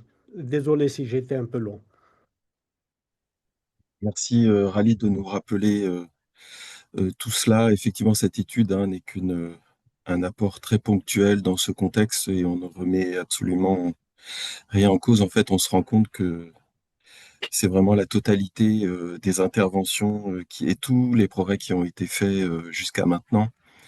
Et je crois que cette étude, finalement, vient juste mettre le point sur voilà, un tout petit aspect du sujet, sans reprendre l'ensemble, qu'on pourrait passer beaucoup de temps à rappeler.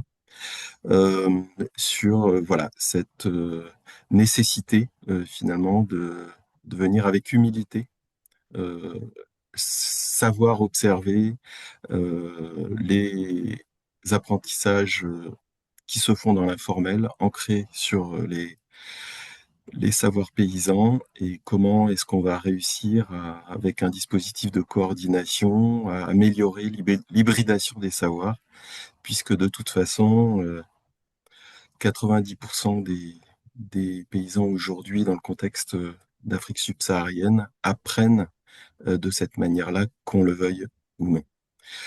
Il y a Encore une merci. remarque, Merci. Christophe, qui me tient toujours à cœur, c'est qu'on s'est rendu compte que dans tous les pays où dès qu'on augmente les prix des produits agricoles, les agriculteurs font des miracles. Oui, oui, Des oui, tout fois, à ils n'ont fait. même pas besoin de formation, quoi. Mais bien sûr, en fait, ils n'ont pas besoin de formation formelle, mais même quand les prix augmentent, finalement, l'informel prend le relais et permet de doubler la production rizicole dans la vallée du fleuve Sénégal en 2008, quand les prix passent de 115 à 190 francs le CFA, le kilo de paddy. Donc effectivement, savoir informel reste prééminent malgré tout. Je vais passer la parole à Pierre Blaise Angot, si je ne me trompe pas, qui apparaît, qui lève la main depuis un moment. Merci de me donner l'occasion en tant que témoin, parce que je suis Pierre Blaise Angot, j'ai été président du réseau phare 11 années durant au niveau international et je coordonne au Cameroun depuis une quinzaine d'années de formation agricole et rurale. Et je voudrais, en tant que témoin, réagir sur les deux concepts. Dire que euh, j'ai hérité quand je suis entré au réseau de ce que les aînés avaient décidé comme formation de masse. Mais il faut se poser la question, la formation de masse était-elle une mission confiée à des instruments ou c'était plutôt en bout de chaîne les effets des interventions? J'ai comme l'impression que la deuxième hypothèse, parce que, il n'y a pas eu véritablement la mise en place des instruments avec pour finalité formation de masse. Et je voudrais même encore m'interroger sur la notion de formation de masse. Est-ce que nous nous imaginons que parce qu'il y a 60% de métiers ruraux, tous ces gens-là veulent faire une formation agricole et rurale? Je n'en crois pas aussi. Parce que il faut dire que euh, on remarque très bien dans la formation en agriculture, et Ralid a parlé de dévolution. Il faut dire que le calendrier dans la plupart des pays subsahariens est collé sur le calendrier agricole. Ça veut dire qu'on veut que les enfants, quand ils sont à l'âge scolaire, reviennent dans la famille pour apprendre le métier de l'agriculture. Et du coup, quand on commence à demander formation de masse, il faut voir combien sont moulés dans cette dévolution, dans l'hypothèse qu'ils peuvent remplacer ou pas leurs parents. Ça, c'est d'abord le premier contact de la formation de masse. Mais maintenant, après, ceux qui sont sortis du système traditionnel et qui continuent leur éducation, et commencent par ne plus véritablement rêver de formation agricole parce que les métiers agricoles étant peu valorisés, ils rêvent d'autre chose. Dans ces conditions, de quelle formation ceux-là ont-ils besoin? Le plus souvent, au Cameroun, on parle de formation en agriculture moderne. Voilà. Donc, je voulais d'abord intervenir sur ce plan. Et du coup, comme Ralid l'a dit, la première option qu'on a prise au réseau phare international était d'accompagner les pays à élaborer les stratégies nationales de formation agricole et rurale dès lors que la formation agricole était atomisée entre les ministères sectoriels éducatifs et les ministères sectoriels de développement rural. Dans ces conditions, il fallait que tous les acteurs s'assiedent je voudrais dire que moi, je suis encore même plus sceptique que lui. Il dit que les gens se réveillent encore sur cette affaire. Ben, j'ai vraiment eu comme l'impression que la prééminence des sectoriels et chacun gardant son pouvoir a rendu impossible et rend même impossible les stratégies nationales de formation agricole en tant que logique de masse. Alors, si on repart avec les mêmes ingrédients, je crains qu'on ne tombe dans les territoires apprenants avec les mêmes causes produisant les mêmes effets. Et je voudrais dire, pour être court, que le concept de territoire apprenant ne nous a pas surpris, surtout au Cameroun, parce qu'on a effectivement travaillé dans le sens, et Khalid l'a dit, que le projet d'établissement était le lieu où il fallait fédérer et coordonner toutes les énergies pour pouvoir euh, créer la formation. Et nous avons mis dans les démarches et outils des démarches d'alternance qui permettaient de ramener ce qui était fait en milieu réel. Et je rejoins Franck avec tout ce qui était là-bas et parfois, et on a créé un temps qu'on a appelé la réflexivité. Ça veut dire que tout ce qui sort de la pêche, de ceux qui sont allés en milieu socio-professionnel, on analyse pour voir qu'est-ce qu'on jette, qu'est-ce qui est intéressant. Parce que sinon, les jeunes avaient tendance à vouloir copier tout ce qu'ils ramenaient du milieu. Donc, on a réellement travaillé dans la gestion des structures avec cette optique de territoire apprenant. Mais je voudrais dire que la limite qui s'est produite au moment où je vous parle est plus liée parce que pratiquement tous les 5 leviers que vous avez proposés, il s'avère que il faut un acteur important qui va au-dessus du projet d'établissement parce que c'est lui seul qui peut fédérer des projets, les projets des acteurs. C'est les collectivités territoriales décentralisées. Et là, j'ai suivi quelqu'un dire qu'il faut une approche décentralisée de la formation. Elle ne saurait dévancer l'approche décentralisée de développement. Et c'est à cet obstacle que nous avons été confrontés dans cette logique de territoire apprenant. J'ai été surpris que pratiquement tout ce qui a été évoqué comme levier est ce que nous avons mis dans nos démarches et outils qui visaient en partie à impliquer tout le monde, on tombait dans l'ancrage, qui visait à information, y compris pour ce qui était de l'insertion dans l'accompagnement à l'insertion. Et il nous est resté une chose, c'est qu'on devait transférer toute la partie de coordination que nous faisions au niveau des collectivités. Sauf que dans l'option étatique des collectivités territoriales décentralisées, les compétences à ce jour ne sont pas encore transférées, notamment en matière de formation. Et c'est là que nous nous sommes plantés. Je pense que c'est l'une des voies qu'il faut peut-être voir dans les leviers. Il faut peut-être ajouter cet accompagnement des collectivités territoriales décentralisées qui vont au-delà des projets d'établissement qu'a évoqué même Betty. C'est au-delà des projets d'établissement parce que le projet d'établissement va fédérer un territoire, certes, mais il ne peut pas fédérer les projets portés par les c'est très souvent pas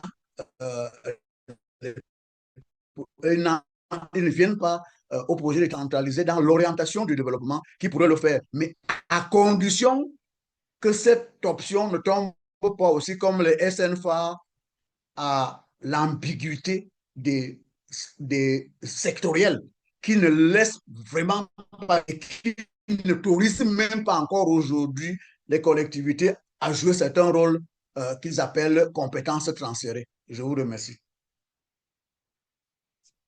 Un grand merci pour ce témoignage sur l'expérience camerounaise qui est extrêmement riche. Merci beaucoup, Pierre Blaise. Effectivement, cette étude n'invente rien, encore une fois, elle vient juste remettre au devant de la scène, notamment cette expérience camerounaise et essayer d'avoir une réflexion collective sur ce sujet pour essayer d'aller vers cette logique de décentralisation en prenant en compte les différents contextes au pays. Et effectivement, le cas du Cameroun était très riche d'enseignements dans ce sens. Merci beaucoup. Je vais passer la parole à Benoît Béni. Je voulais peut-être faire Ah, Gauthier, oui, pardon. du lien, Excuse-moi. ouais, juste faire un petit lien avec des éléments de l'étude par rapport à ce que vient de soulever Pierre Blaise. Effectivement, tu l'as dit, Christophe, c'est la modestie, hein. Donc, l'étude, c'est des réflexions. Les réflexions qu'on a eues, c'est porté par aussi des observations sur le terrain, des expérimentations. Moi, j'ai été aussi nourri, par exemple, à Madagascar par le travail de la région Nouvelle-Aquitaine et de la région Itache, là, sur le travail de coordination des acteurs qui a été fait pendant notamment le projet Faritas, par exemple. Euh, donc voilà, donc la modestie de nos apports hein, par rapport à tout ce qui a été fait par les autres. Vous posez là la question de l'attractivité des métiers, hein, qui est une vraie l'attractivité des métiers, qui est une vraie problématique.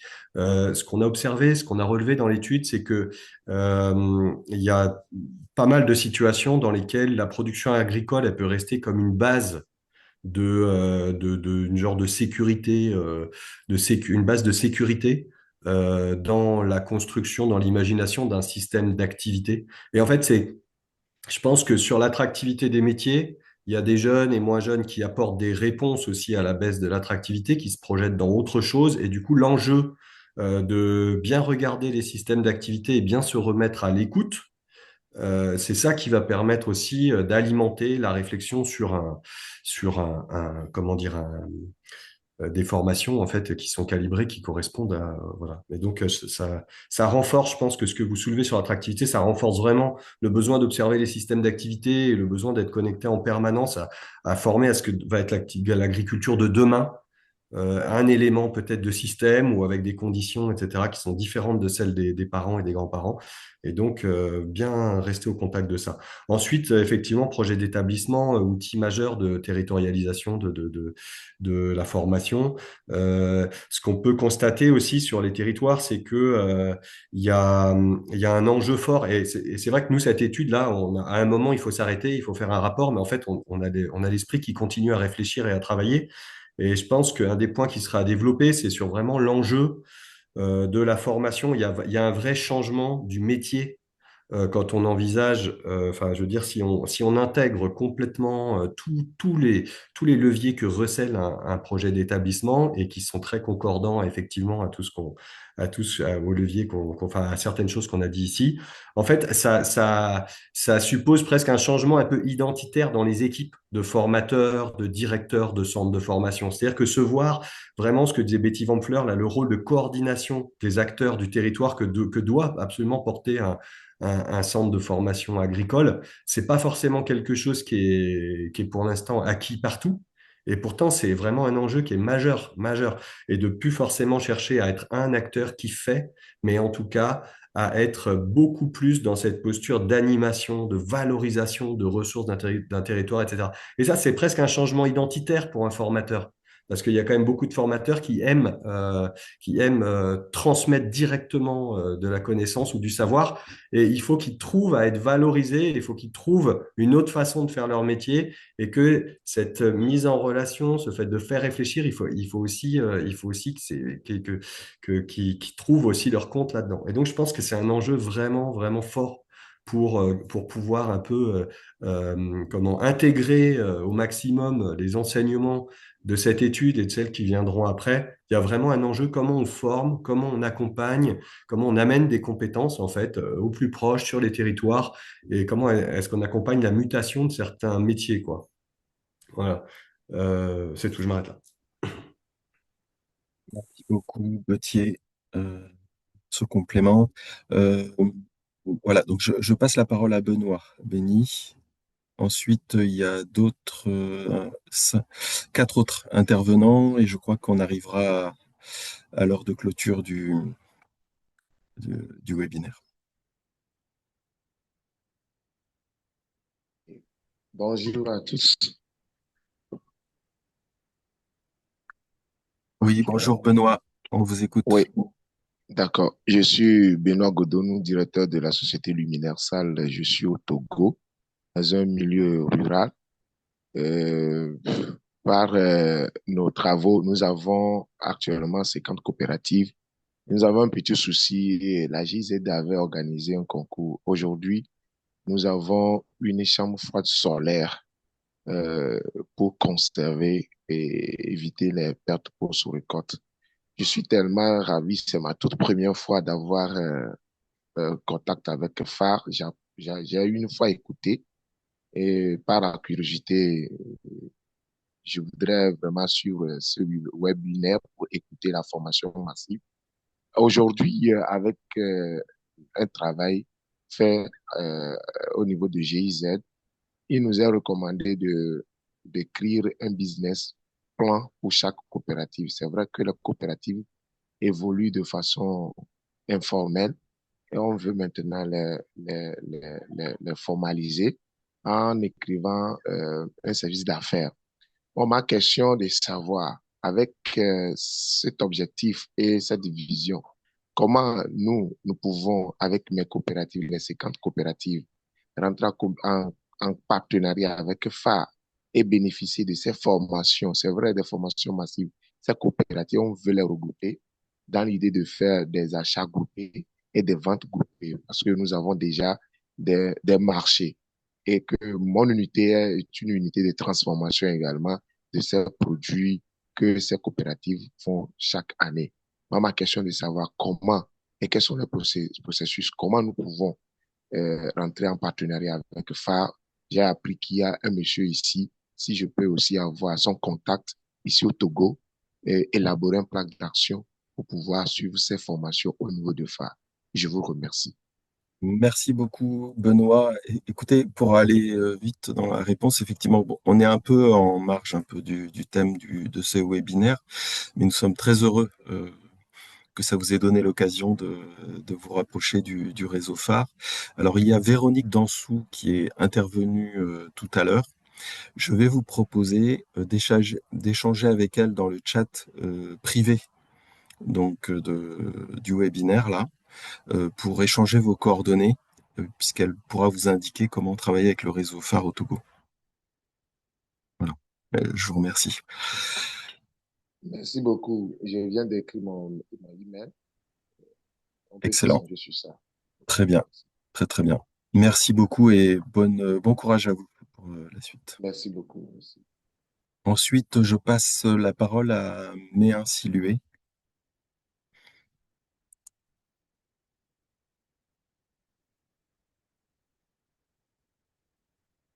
Alors, ton micro n'est pas ouvert.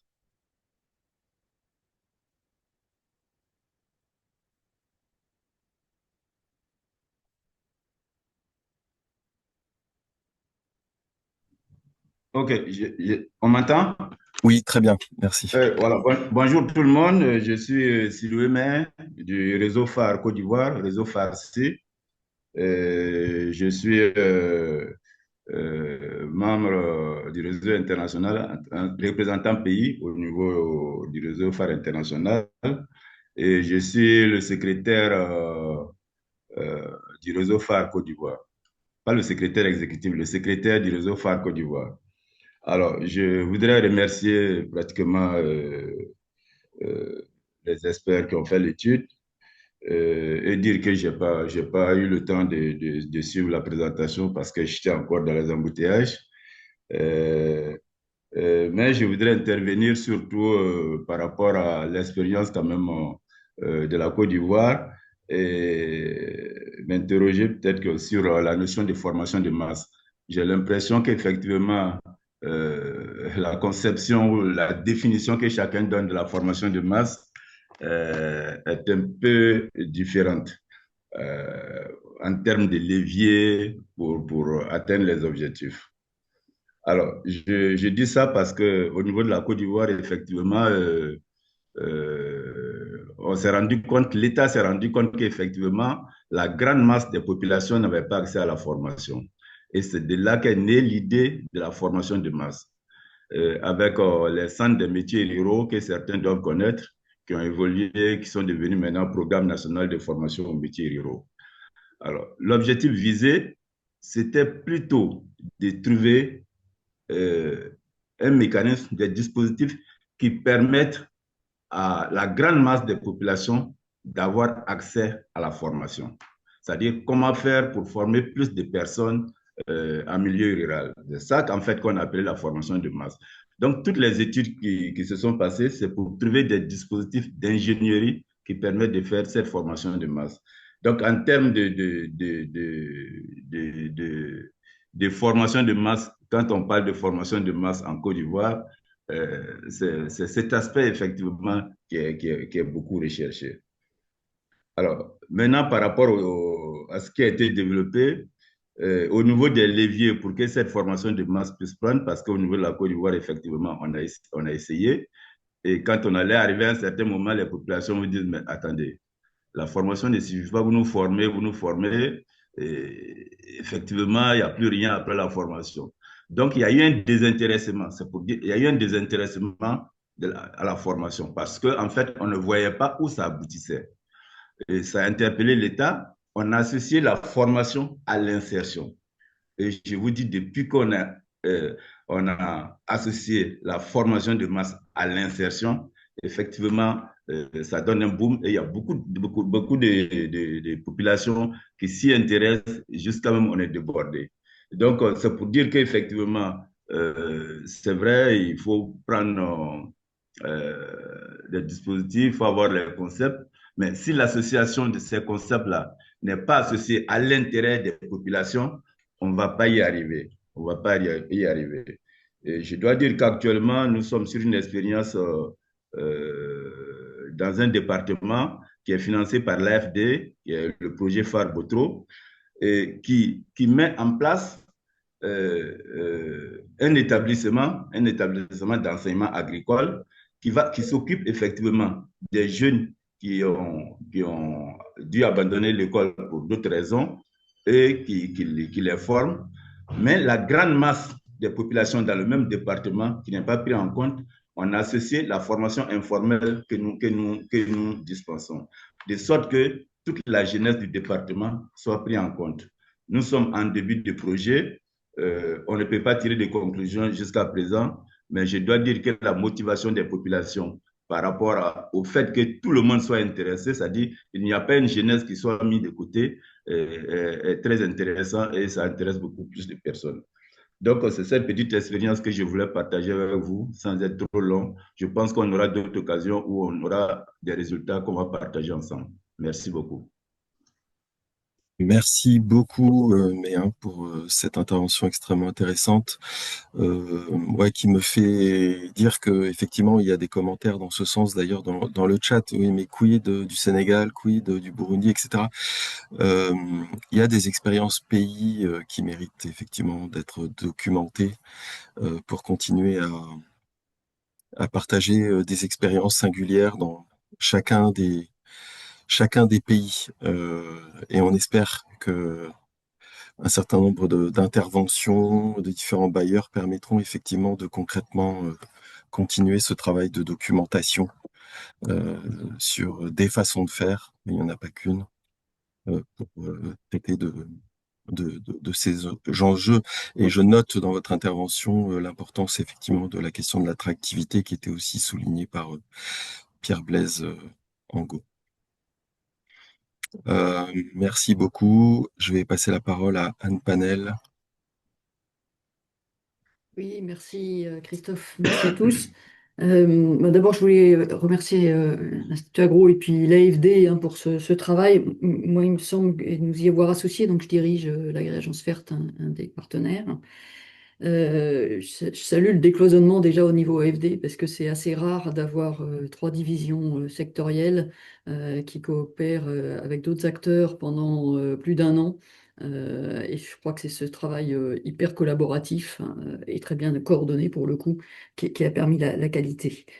Gauthier tout à l'heure disait dans ses éléments de synthèse qu'il fallait repositionner les agriculteurs au centre.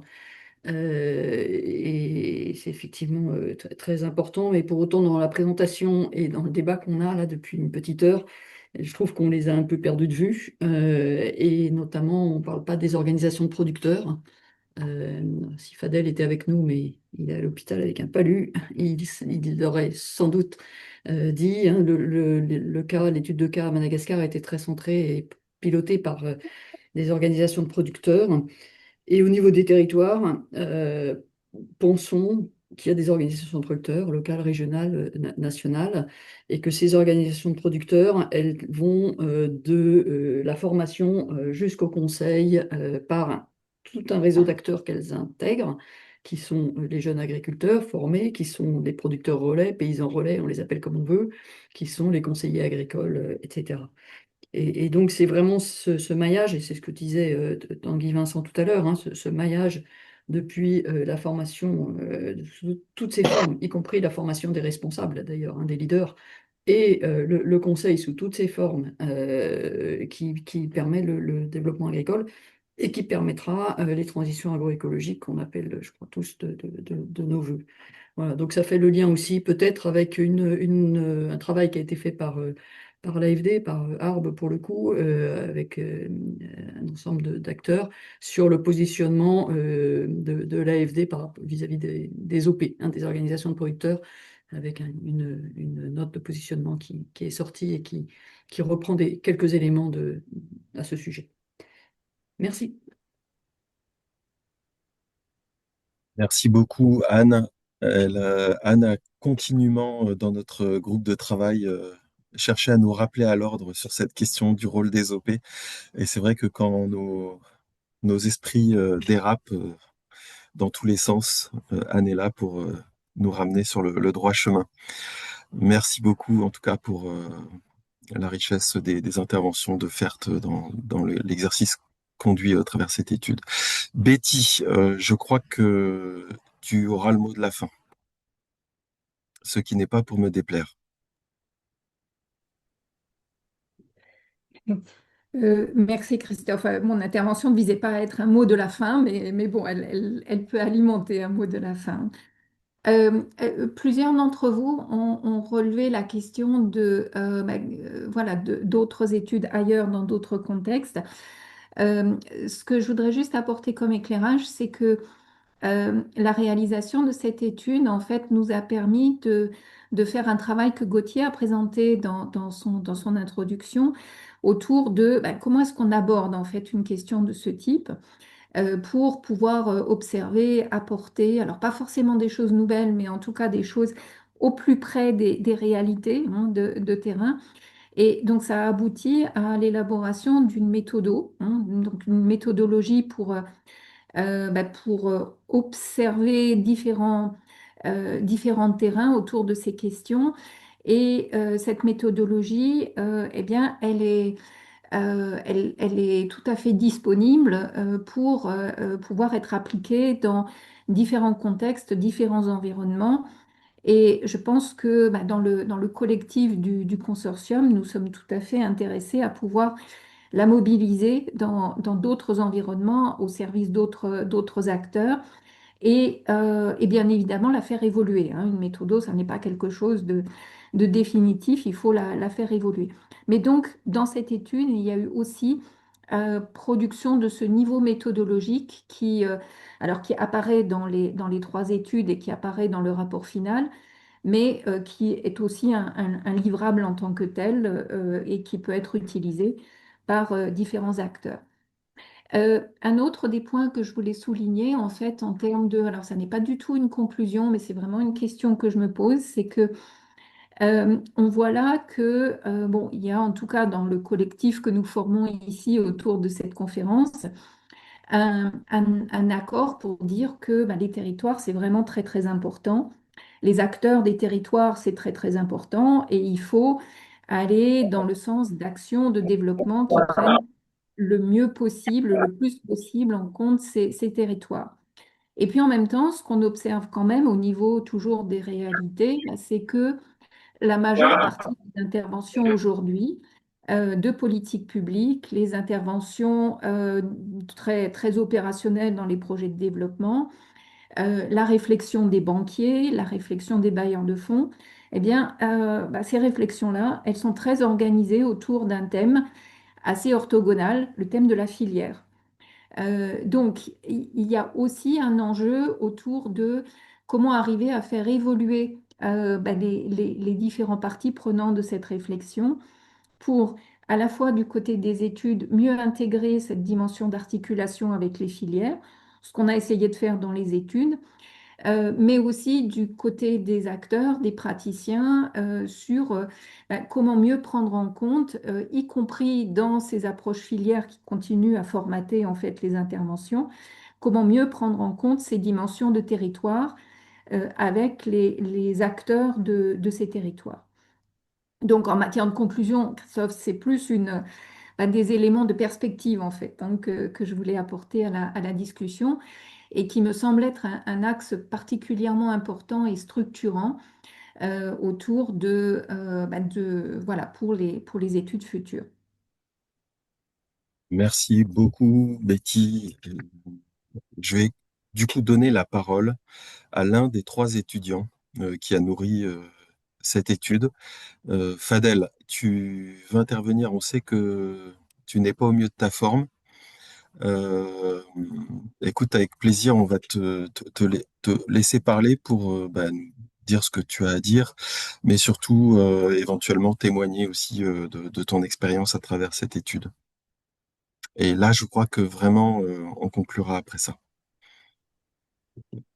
Merci Christophe. Donc, bonjour à tous. Donc, c'est Fadel Tchatipi. Je suis actuellement conseiller technique junior en Côte d'Ivoire avec FERT. Et comme Christophe l'a dit, j'ai contribué à l'étude. Et désolé, je suis pas vraiment en pleine forme, mais je voulais quand même contribuer. À un moment, ma connexion a sauté, du coup, j'ai pas pu écouter toutes les interventions. Mais ce que je voulais ajouter, c'est que cette étude, ça a vraiment permis de faire évoluer le concept de phare de masse, un concept de territoire apprenant. Et ce qui est forcément improvisé, mais ça a quand même permis de formuler le terme de phare, massification de la phare. Donc, le défi, c'est d'arriver du coup à l'échelle d'un territoire, mais vraiment que ce soit un village ou une ville ou je sais pas, mais à arriver à faire émerger euh, un dispositif qui regroupe tous les acteurs de la phare pour que ce territoire il arrive à être apprenant. Et du coup, je suis tout à fait d'accord avec le sujet de la coordination. Et je suis tout à fait d'accord aussi sur le fait que les centres de formation, dans leur conception, dans l'ingénierie de la formation, peuvent avoir ce rôle. Mais aussi, sur un territoire, à part les centres de formation, on peut voir aussi qu'il y a d'autres acteurs, notamment des projets qui sont là ou des programmes d'alphabétisation, etc. En tout cas, différents acteurs qui contribuent à cette formation. Et je pense que tous ces différents acteurs doivent avoir un rôle de coordination dans doivent avoir une place dans ce système de coordination. Et ce qui ramène à la question de peut-être tout ramener à l'échelle de la décentralisation. Euh, Et je me rappelle, Pierre-Ango Blaise a parlé d'un truc très intéressant, que on veut décentraliser au niveau à l'échelle de formation à l'école, etc. Mais aussi, le défi, c'est qu'on n'a pas encore pu décentraliser de manière globale la question du développement.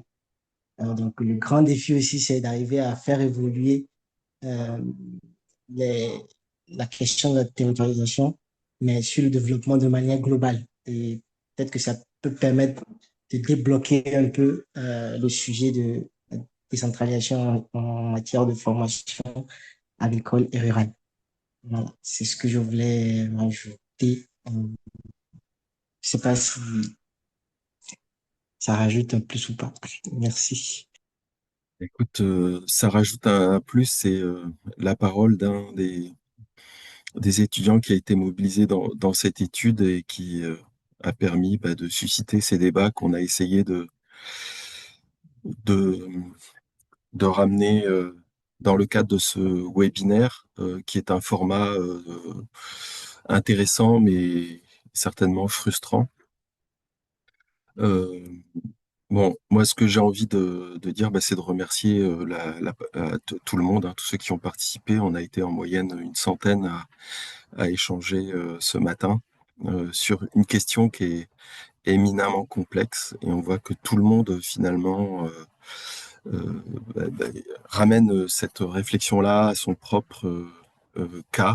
Euh, et on voit que tout le monde a quelque chose effectivement à dire. Le, la question est extrêmement complexe parce qu'elle est bah, par nature systémique et qu'on voit qu'il y a des facteurs explicatifs, des changements, etc.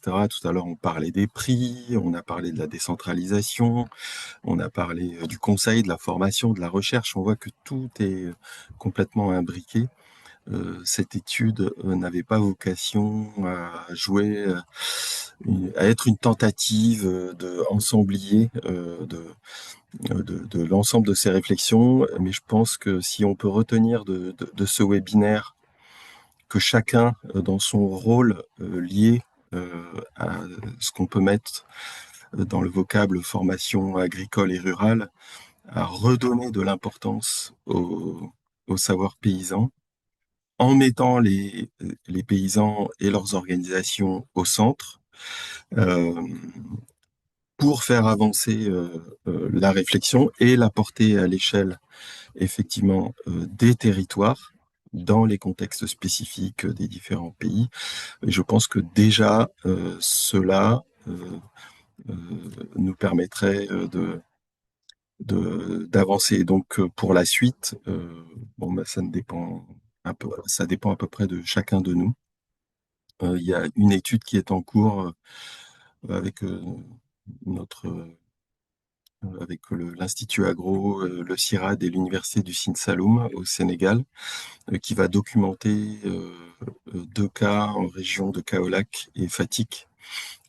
Après, à chacun de voir comment poursuivre dans la veine de cette étude pour essayer de faire remonter ces nombreux exemples de modalités d'apprentissage paysanne qui se font pour l'essentiel dans l'informel et qui restent souvent malheureusement encore sous les radars. Donc si au moins cette étude pouvait contribuer à susciter cette production de connaissances sur les modalités informelles d'apprentissage paysan, ce serait, à mon avis, une très belle chose. Donc sur ce, on va remercier encore une fois l'AFD qui a permis de soutenir cette étude. Et ben, on va vous souhaiter une très bonne continuation à tous. Et merci encore pour votre présence qui a été très très nombreuse et toutes les interventions qui ont été vraiment de qualité. Est-ce que, voilà, peut-être côté AFD, pas de mots de la fin? Non, simplement dire merci à toutes et à tous. Merci. Merci à tous et bonne continuation à vous. Au plaisir. Merci beaucoup. Merci. Merci beaucoup. Merci, au revoir tout le monde. Merci beaucoup. Merci Salut beaucoup. Valérie. Merci beaucoup et excellent. Merci. Salut Merci Monique, salut et Franck. bonne journée à tous. Salut Mehe de la Côte d'Ivoire. Merci. Au revoir à tous.